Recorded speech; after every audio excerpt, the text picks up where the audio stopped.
बिस्मिल्लाहिर्रहमानिर्रहीम। अस्सलाम वालेकुम नाज़रीन, आप यूट्यूब चैनल देख रहे हैं। मैं इमरान खान हूँ। सबसे पहले तो ये है कि खैबर पख्तूनख्वा में जो सेनेट इलेक्शन हुआ उसका नतीजा आ गया है। अपोजिशन को अपनी उम्मीद से ज़्यादा सीटें मिल गई हैं। यानी जो पाकिस्तान तहरीक इंसाफ के लोग हैं वो ये मानते थे कि एक सीट कम से कम ज़्यादा दी जा रही है अपोजिशन को, और अपोजिशन को वो सीट जीतने का मौका भी मिल गया। सबसे ज़्यादा वोट जो है मुराद सईद साहब को पड़े हैं, और मुराद सईद साहब सेनेटर बन चुके हैं। अब वो हलफ उठाने नहीं आ पाएंगे, हालात उनके लिए मुश्किल होंगे ज़रूर, लेकिन ये पहली मरतबा नहीं हो रहा, माजी में भी ऐसा होता रहा है। 26 वोट जनरल नशिस्त पर मुराद सईद साहब को पड़े हैं। उनके बाद फैसल जावेद को, मिर्ज़ा अफरीदी को और नूरुल हक कादरी को वोट पड़े। फैसल को 22, मिर्ज़ा अफरीदी को 21 और नूरुल हक कादरी को 21 वोट पड़े। मिर्ज़ा अफरीदी पाकिस्तान तहरीक इंसाफ ने एक फ्लेक्सिबिलिटी शो की है कि जो लोग 9 मई के बाद या उससे पहले पाकिस्तान तहरीक इंसाफ से अलहदगी इख्तियार कर चुके थे, अगर उनके पास पैसा है और वो इख्तियार वाले हैं तो पाकिस्तान तहरीक इंसाफ के उनके साथ उनके लिए दरवाजे तहरीक इंसाफ के खुले हैं। अगर इस्टेब्लिशमेंट से आपके अच्छे ताल्लुकात हैं तो आने वाले दिनों में बहुत सारे लोग उम्मीद कर सकते हैं कि वो किसी ना किसी तरह पाकिस्तान तहरीक इंसाफ का वापस हिस्सा बन जाएंगे। अब यहाँ पे टेक्नोक्रेट की एक सीट चली गई अपोजिशन को और एक हुकूमत को चली गई। इसी तरह जो एक सीट है वो ख़वातीन की हुकूमत को चली गई और एक अपोजिशन को चली गई। तो इस तरह जो है पाकिस्तान तहरीक इंसाफ नए फार्मूले के तहत 6 सीटें और अपोजिशन 5 सीटें जीत गई। गंडापुर साहब ने कहा जी कि अगर ये मखसूस नशिस्तें अपोजिशन को ना मिलती तो उनकी सीटें महदूद रहती 3 तक। तो ये बात गलत है। एक ही सीट उनको तब भी मिलनी थी क्योंकि वो एक जनरल नशिस्त सिर्फ जीत सकते थे। दोनों टेक्नोक्रेट या ख़वातीन की जो नशिस्त है, टेक्नोक्रेट या दूसरी जो खातून की नशिस्त है, उसमें से एक भी उनको नहीं मिलनी थी और फिर एक सीट तक महदूद रहना था अपोजिशन ने। अब यहाँ पे खरीदो फरोख्त की ज़रूरत ही नहीं पड़ी क्योंकि सारे जो उम्मीदवार थे वो बैठ गए थे, सिर्फ एक उम्मीदवार बाकी थे और उन्होंने कहा जी चाहे मुझे एक भी वोट ना पड़े लेकिन मैं ये इलेक्शन ज़रूर करवाऊंगा। बहरहाल ये इलेक्शन हो गया। अब इमरान खान साहब इस इलेक्शन के बारे में क्या कहेंगे ये आने वाले दिनों में पता चलेगा। क्या वाकई, क्योंकि बहुत सारे लोग अभी भी ये समझते हैं कि शायद मिर्ज़ा अफरीदी इमरान खान की चॉइस नहीं है या इमरान खान साहब तक दुरुस्त इंफॉर्मेशन नहीं पहुंचाई गई मिर्ज़ा अफरीदी को लेकर। कुछ लोगों का ये दावा है, सबकी अपनी अपनी बातें। हाँ, ये भी ज़रूर है कि बहुत सारे चैनल्स पे खबरें चल रही थी कि जनाब इतने वोट इधर हो गए, इतने वोट इधर हो गए, फलाना बंदा बैठा हुआ है उसके लिए इतने वोट अवेलेबल है, फलाना बंदा जो है वो इतने वोट खरीद चुका है। तो ये चीज़ नहीं हो पाई क्योंकि चीज़ें तय हो गई थी। अपोजिशन और हुकूमत ने एक पेज पर रहते हुए ये पूरा इलेक्शन लड़ा है। यहाँ सारी चीज़ें तय पा चुकी थी, तो यहाँ पे इधर उधर बंदे तोड़ने की ज़रूरत नहीं थी। फैसला बहुत ऊपर हो गया था। एमपीएस पे पैसा और वक्त ज़ाया करने के लिए कोई ज़रूरत नहीं थी। चीज़ें बड़े स्मूथ तरीके से हो गई हैं।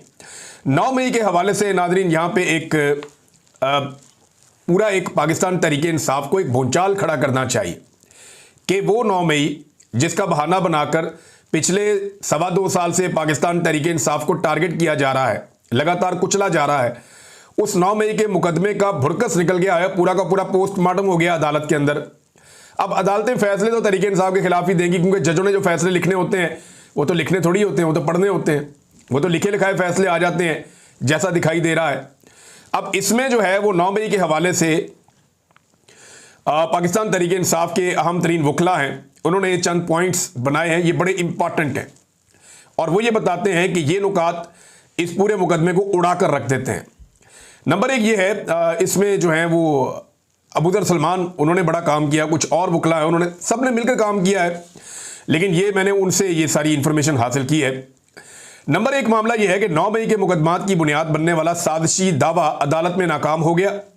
दोनों अहम इस्तगासा के गवाहों ने जिरा के दौरान एतराफ़ किया। क्या क्या एतराफ़ किया? नंबर 1, निगरानी करने या सर्वेलेंस करने की कोई मंजूरी मौजूद नहीं थी। नंबर 2, पुलिस रोजनामचे में कोई इजाज़त या रिकॉर्ड दर्ज नहीं था। नंबर 3, एक गवाह तो उस दिन ड्यूटी पर ही मौजूद नहीं था। एक और चीज़ इसके अंदर शामिल है, वो ये है कि गवाहान कहते हैं कि हम गए जनाब इमरान खान साहब के घर में छुप छुपा के पहुँच गए। ना वो इमरान खान साहब के कपड़ों का रंग बता पा रहे हैं, ना बाकी लोगों के बारे में बता पा रहे हैं। और एक कहता है जी मैं सोफे के पीछे छुप गया था और दूसरा कहता है कि मैं मेज़ के नीचे छुप गया था।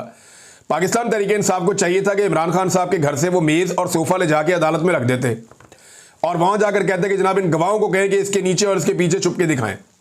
ज़रा पता तो चले कि ये कैसे, ये बिल्ली के बच्चे हैं या पुलिस वाले हैं कि एक मेज़ के नीचे घुस जाएगा, एक सोफे के पीछे घुस जाएगा। ये कैसे हो सकता है? सारी दुनिया वहां पे यानी बाहर से लेके अंदर तक इतना जबरदस्त वो निगरानी का एक सिस्टम था। मैं क्योंकि खुद गया हूं, बाकी बहुत सारे सहाफ़ी गए हैं, सीनियर सहाफ़ी भी गए हैं। ये आप शामी साहब से पूछ सकते हैं, मुजीबुर शामी साहब से, वड़ाइच साहब से पूछ सकते हैं, आप आफ्ताब इकबाल साहब से पूछ सकते हैं। ये बुजुर्ग लोग हैं, ये आपको बताएंगे कि वहां पे क्या इन्होंने देखा और कैसे हुआ। और बहुत सारे लोग, आरिफ हमीद भट्टी साहब हैं, वो भी वहां पे गए हैं, उनसे आप पूछ लें, वो आपको बताएंगे कि जनाब वहां पे कोई बिल्ली का बच्चा भी घुस सकता था बगैर मर्जी के, तो ये पुलिस वाले अंदर घुस गए और एक सोफे के पीछे और एक मेज के नीचे छुप गया। ये चीजें उठा के अदालत में ले जाए, पीटीआई को चाहिए, और जाके के इन पुलिस वालों को बोले यहाँ छुप के दिखाएं। दूसरा, इस्तगासा के जो गवाह हैं वो जिरा के दौरान इमरान खान के जमान पार्क रिहाइशगाह की शनाख्त करने में नाकाम रहे। उन्हें पता ही नहीं था कि घर है किस तरह का, कितने दरवाजे हैं, कहां से गुजरते हैं, किधर से अंदर जाते हैं, शीशा किस तरफ है, खिड़की किस तरफ है, सोफा किस तरफ को लगा हुआ था, जो इमरान खान साहब जहां बैठते थे वहां दरवाजा दाएं जानिब था या बाएं जानिब था या सामने की जानिब था। जब आप अंदर दाखिल होते हैं तो इमरान खान साहब के कमरे से पहले आप कितने दरवाजों से गुजरते हैं, बाहर टेबल कहाँ रखी हुई है, अंदर किस तरफ है, कोई वो बता ही नहीं सके। ना कोई नक्शा दिखाया, ना कोई खाका पेश किया, ना ही उस जगह का उन्हें मोतबर इल्म था जिसकी उन्होंने निगरानी की थी। तो इनकी मन गढ़त जो गवाही है वो साबित हो गई कि जनाब ये मन गढ़त है, और इनको जो कहा गया इन्होंने बेचारों ने वही गवाही दे दी है। अच्छा, ये मुकदमा जो है इसकी रफ्तार भी गैर मामूली है, ये भी एक नुक्ता उठाया गया। रोजाना समातें की गई, हत्ता के हफ्ते की रात 10:30 पौने 11 बजे तक भी अदालती कार्रवाई चलती रही। ये कारकर्दगी नहीं है, ये दबाव है, और कानूनी उसूल है कि जल्दी किया गया इंसाफ दफन किया गया इंसाफ होता है। यानी जल्दबाजी में जो आप इंसाफ करते हैं वो इंसाफ को दफन करने के मुतरादिफ है, ये वैसे ही कानूनी उसूल है। शाह मोहम्मद कुरैशी साहब, जिन्हें साइफर केस में बरी किया जा चुका है, उन्हें 9 मई में फंसाने के लिए मुलविस कर दिया गया। हालांकि उस दिन वो लाहौर में थे ही नहीं, अपनी बीवी के साथ आगा खान अस्पताल कराची में थे, और ये फौजदारी कवानीन की सख्त खिलाफ वर्जी हो रही है, और उस आदमी को लाहौर के मुकदमात में इन्वॉल्व कर दिया गया है। कैद को मुकदमा चलाने की बुनियाद बना दिया गया। उमर सरफराज चीमा और महमूद रशीद साहब, ये लोग जो है सिर्फ इन पे मुकदमा इसलिए चल रहे हैं कि इनको जेल के अंदर रखना है, और ये जेल के अंदर मौजूद है। ये एक मनमानी कार्रवाई है, ये भी नुकता उठाया गया वकला की जानिब से। अंदलीब अब्बास और मुराद राज, इन्होंने जैसे ही प्रेस कॉन्फ्रेंस की इनके ऊपर मुकदमा चला ही नहीं, क्योंकि उन्होंने अपनी सियासी वाबस्तगी पीटीआई के साथ खत्म कर दी थी। अंदलीब अब्बास उस गाड़ी में थी जिसमें यास्मीन राशिद साहिबा थी, दोनों के ऊपर एक जैसा मुकदमा था। मुराद राज जो है उनके बेशुमार मैसेजेस आईजी ने पढ़ के बताए हुए थे, लेकिन ये दोनों गायब हो जाते हैं बीच में से, और ये बराबरी के उसूल की खिलाफ वर्जी है। कुछ मुलजिमान को 9 मई के मुकदमात में 2 साल से जमानत नहीं दी गई, जबकि कुछ 1 साल से बगैर सजा के कैद हैं। ये आइन की खुली खिलाफ वर्जी है। आर्टिकल 9 जो है वो शख्सी तहफ़्फ़ुज़ का हक देता है, जबकि आर्टिकल 10 गिरफ्तारी और हिरासत में कानूनी तहफ़्फ़ुज़ात फराहम करता है।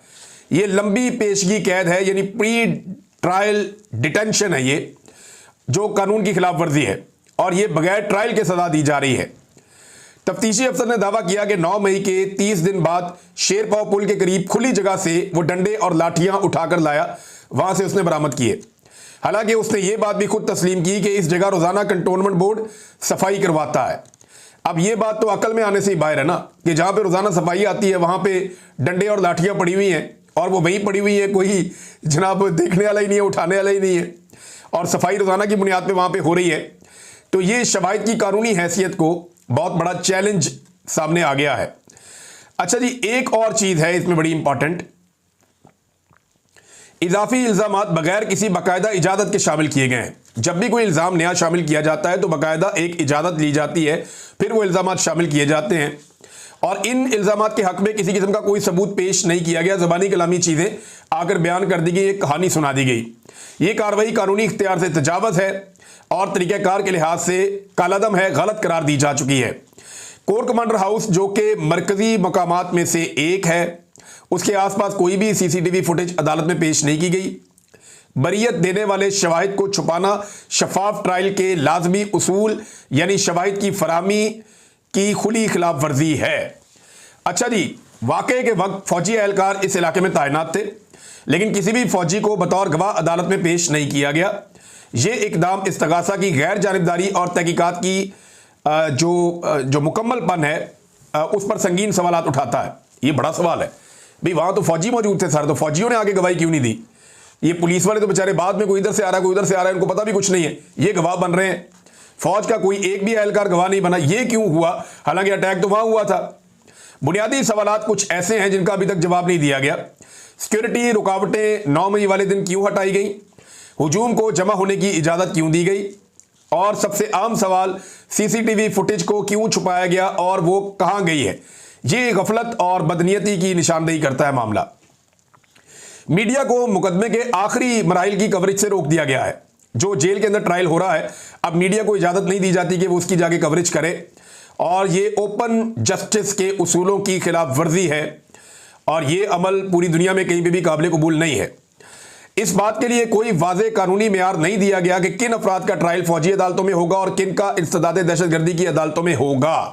यानी जिसका दिल किया उठा के फौजी अदालतों में ले गए, और जिसका दिल किया उठा के उनको जो है वो अवामी अदालतों के अंदर या आम सिविल अदालतों के अंदर पेश कर दिया। ये एक बड़ा अजीबोगरीब मामला था। इसका फैसला किसी जगह पे नहीं हुआ। ये फैसला साजी, मनमानी और गैर शफाफ और बज़ाहिर इम्तियाजी है। अच्छा, एक और नुकता यह उठाया गया कि सिविलियन अफराद का फौजी अदालतों में ट्रायल करना गैर आईनी है और दर्ज झेल कवानीन और उसूलों की खिलाफ वर्जी है। आर्टिकल 10 मुनसिफाना ट्रायल का हक, आर्टिकल 1753 ये अदलिया की खुद मुख्तारी, आर्टिकल 9 की भी खिलाफ वर्जी है कि शख्सी तहफ़्फ़ुज़, और आर्टिकल 14 की भी खिलाफ वर्जी है ICCPR बाइख्तियार खुद मुख्तार और गैर जानिबदार ट्रिब्यूनल में मुकदमा चलाने का हक। ये तमाम हुकूक किसी भी मुनसिफाना अदालती निज़ाम की बुनियाद हैं और इनकी खिलाफ वर्जी इंसाफ के उसूलों की नफ़ी है। अब नाज़रीन, कुछ और नुक्ते हैं जो बड़े इंपॉर्टेंट है, वो भी मैं आपके सामने रखूंगा आने वाले दिनों में। तो ये एक और चीज़ बड़ी अहम, ये मैं अभी आपको बताता हूँ, आप हैरान हो जाएंगे। 9 मई के ट्रायल के दौरान कमरा अदालत में एक ऐसा मशकूक शख्स भी, ये मुख्तलिफ ज़राए बता रहे हैं, एक ऐसा मखसूस शख्स मौजूद रहा जो देखने में मशकूक लग रहा था। उसने हाथ में घड़ी पहनी हुई थी और उस घड़ी में 12 बज रहे थे। यानी वो घड़ी का टाइम ना ऊपर जा रहा था, ना इधर जा रहा था, ना उधर जा रहा था, वो 12 ही बज रहे थे घड़ी में। और ये कैसी घड़ी है जिसमें 12 ही बज रहे होते हैं हर वक्त। और एक वकील ने उस पर शक किया और उससे जाकर पूछा कि जनाब आप कौन है और ये टाइम क्या हुआ था ये बताएं। तो उस आदमी के चेहरे के तासुरात बदल गए, वो परेशान हो गया, उसका रंग उड़ गया कि ये मेरी घड़ी नोटिस हो गई है। तो मैं आपको ये बता देता हूं कि ये जो घड़ी है, इस किस्म का जो गैजेट्स होते हैं, ये चीज़ों को रिकॉर्ड भी करते हैं और चीज़ों को सेम टाइम में किसी और जगह सुनवाने की और दिखाने की सलाहियत भी रखते हैं। यानी ये ऐसा लगता है कि शायद इस ट्रायल को कहीं और भी देखा जा रहा है और सुना जा रहा है, और जज के ऊपर और अदालत के पूरे सिस्टम के ऊपर कड़ी नज़र रखी गई है कि अदालत में क्या हो रहा है, और अदालत से बाहर भी लोग इस ट्रायल को देख रहे हैं। वैसे देखने के लिए तो और 100 तरीके हो सकते हैं। बहरहाल ये जिसने हाथ में घड़ी पहनी हुई थी, ये मशकूक आदमी, इससे जब वकील ने सवाल किया तो ये घबराहट का शिकार हो गया। हत्ता कि एक पुलिस वाले ने सवाल किया, ये आयशा भुट्टा कौन है, ये क्या मसला है? वो यार मैंने उसको गिरफ्तार किया हुआ। कहते तुमने गिरफ्तार किया हो, तुम पहचानते नहीं हो? कहता नहीं, मुझे पहले बता दो वो कौन है, मेरे खाते डाल दी गई है।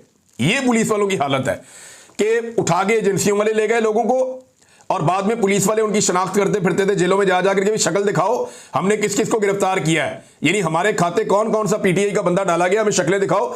अगर वहां जाकर पहचानना पड़ गया अदालत में तो फिर हम क्या करेंगे। ये नाज़रीन हालत है 9 मई के मुकदमे की। पाकिस्तान तहरीक इंसाफ को यह मामला आलमी सतह पे और पूरी दुनिया में इंग्लिश में, उर्दू में, मुख्तलिफ ज़बानों के अंदर उठाना चाहिए। आलमी मीडिया को इसके बारे में बताना चाहिए कि 9 मई की हकीकत क्या है और उसमें से क्या निकला, क्योंकि बहुत प्रोपेगेंडा किया गया इस जमात के खिलाफ। एक सियासी जमात को कुचलने के लिए इसको इस्तेमाल किया गया। लाहौर से नाज़रीन जो कारकुन गिरफ्तार किए गए थे, लाहौर में रैली निकाली कारकुनों ने, दफ़ा 144C नहीं फिर भी लगा दी उनके ऊपर। तो इस पर ILF ने, इंसाफ लॉयर फोरम ने इनके मुकदमात लड़े जाकर। रात लेट नाइट तक ये लोग अपने पता करते रहे कौन कौन कहाँ पे पकड़ा गया है और कौन कौन से मुकदमात दर्ज हुए हैं। सुबह जब अदालतों में पेश किया गया तो ILF ने ये मुकदमात डिस्चार्ज करवाए हैं और अपने वर्कर्स को रिहा करवाया है। तो ये बड़ी अच्छी बात है कि अगर एक तरफ नाइंसाफ़ी हो रही है तो दूसरी तरफ लोअर कोर्ट्स में कहीं ना कहीं इंसाफ मिल जाता है, कहीं ना कहीं इंसाफ मिल जाता है। उस तरह तो इंसाफ नहीं है जैसे होना चाहिए। पाकिस्तान तहरीक इंसाफ अपनी तहरीक को आगे बढ़ाने के लिए पुरज़म है। सेनेट इलेक्शन अब हो गया कामयाबी के साथ, और जो वर्करों का हक था वो मार लिया गया। लेकिन अब इसके बाद देखना यह है, लेकिन अच्छी खबर यह है कि इसमें मुराद सईद सेनेटर बने हैं। मुराद सईद जिससे इस वक्त एस्टेब्लिशमेंट नफरत करती है, और मुराद सईद बड़े लंबे अरसे से रूपोश हैं मेरे ख्याल में उनको एक मौके के तौर पे भी लेना चाहिए मुराद सईद को अब, क्योंकि वो एक सेनेटर हैं। तो अब उन्हें, मुझे नहीं लगता कि ये निज़ाम ऐसे उन्हें जान से मारने की कोई हरकत करेगा या उन्हें जबरी तौर पे लापता करेगा इस वक्त, क्योंकि वो सेनेटर मुंतखब हुए हैं और सबसे ज़्यादा वोट लेने वाले सेनेटर हैं। लेकिन वो फैसला वो खुद करेंगे तो ज़्यादा बेहतर है। उन्हें ये देखना पड़ेगा कि क्या वो बाहर आते हैं तो उनकी पार्टी या उनकी जो सूबाई हुकूमत है वो उन्हें कितनी प्रोटेक्शन देती है और किस तरह से। अगर वो हलफ नहीं भी लेते तो मुराद सईद साहब जो है वो, बहुत सारे लोग कहते हैं कि अब शायद उनकी ज़रूरत है पार्टी को और उन्हें किसी वक्त शायद सामने आना पड़ जाए। लेकिन इमरान खान साहब ने उन्हें कहा हुआ है कि आपने अभी सामने नहीं आना, क्योंकि मुराद सईद को लेकर पाकिस्तान की मिलिट्री एस्टेब्लिशमेंट में जो टॉप के 2-4 लोग हैं उन्हें बहुत गुस्सा है और वो ये समझते हैं कि मुराद सईद बहुत सारे मामलात के लिए रिस्पॉन्सिबल है और मुराद सईद की वजह से इतनी शर्मिंदगी हुई कि इमरान खान को गिरफ्तार करने के लिए बार बार पुलिस जाती थी और नाकाम होकर वापस आ जाती थी। और वो सारे ऑपरेशन में मुराद सईद एक कमांडर की तरह इमरान खान के सामने मौजूद था और वो कारकुनों के साथ मिलकर इमरान खान को गिरफ्तार नहीं करने देता था, बल्कि जो जानलेवा हमले की कोशिश की गई एक दफ़ा अदालत के बाहर, वहाँ पर भी मुराद सईद ने अपने कारकुनों के साथ मिलकर ज़बरदस्त तरीके से इमरान खान साहब का दिफा किया। हालांकि वहाँ पे बहुत सारे लोग बहुत सारे गैजेट्स के साथ, बहुत सारी चीज़ों के साथ मौजूद थे, लेकिन वो कामयाब उस दिन भी नहीं हो पाए। लिहाजा मुराद सईद साहब के लिए, एक पाकिस्तान तहरीक इंसाफ के आम कारकुन के लिए अच्छी खबर तो है कि मुराद सईद साहब बन गए हैं, लेकिन अब मुराद सईद साहब की अगली स्ट्रेटजी क्या होगी ये हमें आने वाले दिनों में पता चलेगा। नादरीन, मेरे बारे में एक ट्वीट किया है अमाद यूसुफ ने, तो वो इतना कोई वायरल तो नहीं हुआ, लेकिन मैं ये चाह रहा हूँ कि वो मायूस ना हों और उनकी जो इन्फॉर्मेशन है वो मैं ख़ुद पब्लिक कर दूँ। वो कहते हैं इमरान रियाज के फ़रार होने की कहानी, आगे लिखते हैं कि कासिम सूरी की ज़ुबानी, आगे लिखते हैं वैसे कहानी में एक और ट्विस्ट था, will tell some other day. वो कह रहे हैं जी कहानी इमरान रियाज के फ़रार होने की कहानी है और ये कासिम सूरी की ज़ुबानी है। कासिम सूरी बता रहे हैं सोहराब बरकत साहब को इंटरव्यू देते हुए कि मैं कैसे निकला पाकिस्तान से और फिर मैंने ये देखा जब इमरान खान मुश्किल में तो मैंने इमरान खान की आवाज़ को बचाने के लिए उन्हें पाकिस्तान से निकलने में मदद दी। और ये बात कासिम सूरी ने नहीं बताई थी, ये पहले मैंने बताई थी। कासिम सूरी बाद में बोले थे, पहले मैंने खुद बताई थी ये सारी बात कि मैं कासिम सूरी की मदद से निकला हूँ, मैंने खुद पहले बताया, वरना वो तो इतना बड़ा आदमी है, वो तो ये कह भी नहीं रहा था, यानी उसने कभी मेरे से इसके बारे में दोबारा बात भी नहीं की। मैंने जब ये बात की तो उनका मुझे फ़ोन आया, उन्होंने कहा आपने ये बात पब्लिक कर दी है। मैंने कहा मुझे लगा कि बस अब मैं बताऊं लोगों को कि मैं कैसे निकला हूं और आपने मेरी मदद की थी तो मैंने आपका नाम ले लिया। उसने मुझे बिल्कुल, कासिम सूरी ने नहीं कहा कि मेरा कभी नाम लेना या कोई क्रेडिट के लिए नहीं किया, उसने जो किया वो एक दोस्त के नाते किया था। जैसे मुराद सईद ने जितनी मदद की अरशद शरीफ की, वो जो ताल्लुक़ निभाया वो अपने एक दोस्त होने के नाते निभाया, ऐसे ही कासिम सूरी साहब से मेरी एक दोस्ती थी और उन्होंने वो ताल्लुक़ निभाया। तो ये कासिम सूरी साहब की बात अमाद यूसुफ साहब ने लगाई, ये ARY के मुलाजिम है अमाद यूसुफ साहब। तो अमाद साहब आप कह रहे हैं कि कोई और ट्विस्ट है जो आप बताना चाहते हैं, अब बताओ ना, अब बताओ, आपके आका भी खुश हो जाएंगे। जिन ताकतवरों की आप गुलामी करते हैं, जिनका पट्टा आप लोगों गले में डाल लेते हैं, आप बताइए ना, आप बताइए उन्होंने क्या हुक्म जारी किया है कि इमरान रियाज के बारे में क्या प्रोपेगेंडा करना है। बोलो ना भाई, क्यों नहीं बोलते, बताओ, जल्दी बताओ, इंतज़ार किस बात का, नहीं क्यों इंतजार किस बात का, बताओ, निकालो अपने अंदर जो गंद है। ऐसे ही कुछ लोगों ने बेशर्मी करके जो शहीद अरशद शरीफ का मजाक उड़ाया था, ऐसे ही किया था ना, जब आप लोगों ने नौकरी से निकाला शहीद अरशद शरीफ को, रातों रात उसे पाकिस्तान छोड़ना पड़ा, तो एयरपोर्ट के ऊपर उनकी मुस्कुराती हुई तस्वीर, और मैंने पूछा था शहीद अरशद शरीफ से कि आपकी फोटो, तो उन्होंने कहा जी मैं इमरान जानबूझकर इसमें मुस्कुरा रहा था, मुझे आइडिया था कि ये मेरी तस्वीर का मजाक बनाएंगे, इसलिए मैंने अपनी तस्वीर जो है वो मुस्कुराते हुए मैंने अपनी तस्वीर लगाई थी।